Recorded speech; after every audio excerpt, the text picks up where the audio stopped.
Assalamualaikum warahmatullahi wabarakatuh. Kami dari kelompok 7 akan membicarakan tentang apakah populasi kera di Afrika menurun akibat adanya pertambangan. Sebelum itu, perkenalkan anggota kelompok kami. Ada Muhammad Yusuf Irmawan dengan NIM 83, Firni Hasnasifa Unisa dengan NIM 84, Raniah Nuramahdina dengan NIM 85, Clarissa Ayuning Samudira dengan NIM 87, dan Muhammad Azum Bahroni dengan NIM 89. Jadi, di Guinea, Afrika Barat tengah mengalami lonjakan eksplorasi tambang untuk memenuhi kebutuhan mineral transisi energi global. Namun, kegiatan ini berdampak serius terhadap populasi simpanse Afrika Barat atau Panthroglothes ferus yang sudah berstatus critical danger.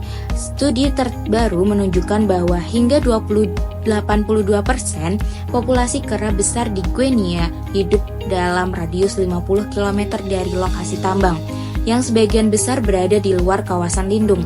Aktivitas tambang menyebabkan fragmentasi habitat, peningkatan hambatan, dan resiko penularan penyakit dari manusia ke satwa. Pada peneliti merekomendasikan moratorium eksplorasi di area dengan populasi kera padat dan mendesak industri untuk lebih transparan dalam penggunaan data konservasi. Tanpa intervensi, pembangunan tambang di Guinea dapat mempercepat kepunahan lokal kera besar. Spesies kera besar di Afrika. Jadi, kera besar di Afrika itu terdiri dari 3 spesies utama, yaitu simpanse, bonobo, dan gorila. Nah, simpanse itu hidup di hutan hujan tropis, sabana, dan hutan pegunungan Afrika Tengah dan Barat, serta terkenal karena kecerdasan dan kemampuannya dalam menggunakan alat sederhana, seperti tongkat dan batu untuk mencari makanan. Kemudian yaitu spesies bonobo, yaitu kerabat dekat simpanse yang mendiami dataran rendah, seperti Kongo Tengah. Nah, ukurannya itu sedikit lebih kecil dan terkenal dengan perilaku sosialnya yang damai dan menggunakan kontak tubuh untuk mempererat hubungan antara individu dalam kelompoknya. Kemudian yaitu gorila, yang merupakan primata terbesar yang dibagi menjadi 2 spesies, yaitu gorila barat dan gorila timur, termasuk subspesies seperti gorila dataran rendah dan gorila gunung. Nah, gorila itu hidup dalam kelompok yang dipimpin oleh silverback jantan dewasa. Namun, karena adanya aktivitas tambang di Afrika, ketiga spesies kera tersebut mengalami penurunan jumlah yang sangat signifikan, sehingga saat ini berstatus sangat terancam punah. Aktivitas pertambangan pemicu penurunan kera besar Afrika. Yang pertama ada penggalian dan pemindahan tanah. Penggunaan alat berat seperti ekskavator, bulldozer, dan loader untuk membuka lahan tambang dan mengakses mineral di bawah tanah. Kedua, pengangkutan mineral. Penggunaan sabuk conveyor atau belt conveyor yang dirancang khusus untuk membawa biji, batu bara, dan material tambang lainnya dari lokasi penambangan ke fasilitas pengolahan atau pemuatan. Tiga, penggunaan dump truck. Diperlukan untuk mengangkut material tambang dalam jumlah besar dari lokasi penambangan ke tempat pengolahan atau pembuangan. Dan yang terakhir ada penggunaan roller dan crane. Diperlukan untuk mendukung konstruksi dan pemeliharaan infrastruktur tambang. Berdasarkan gambar peta tersebut menunjukkan bahwa di Afrika Barat, aktivitas pertambangan telah banyak dikembangkan di negara-negara seperti Guinea, Tanzania, Uganda, Liberia, Mali, dan Senegal. Di wilayah-wilayah ini banyak telah dibuka untuk eksplorasi dan eksploitasi sumber daya alam. Sayangnya, sebagian besar area pertambangan tersebut telah ditemukan tumpang tindih dengan wilayah yang memiliki populasi yang tinggi. Habitat alami kera telah terganggu oleh perluasan wilayah tambang yang terus dilakukan. Hutan-hutan yang menjalar telah ditebangi secara masif. Keberadaan kera di wilayah tersebut telah diabaikan di perencanaan kegiatan pertambangan. Ancaman terhadap kelangsungan hidup kera telah diperparah oleh kurangnya kebijakan perlindungan habitat yang tegas. Di Afrika Tengah, hal ini serupa juga telah terjadi di Gabon dan Kamerun. Di kedua negara tersebut, kawasan pertambangan telah meluas hingga wilayah konservasi yang sebelumnya dilindungi.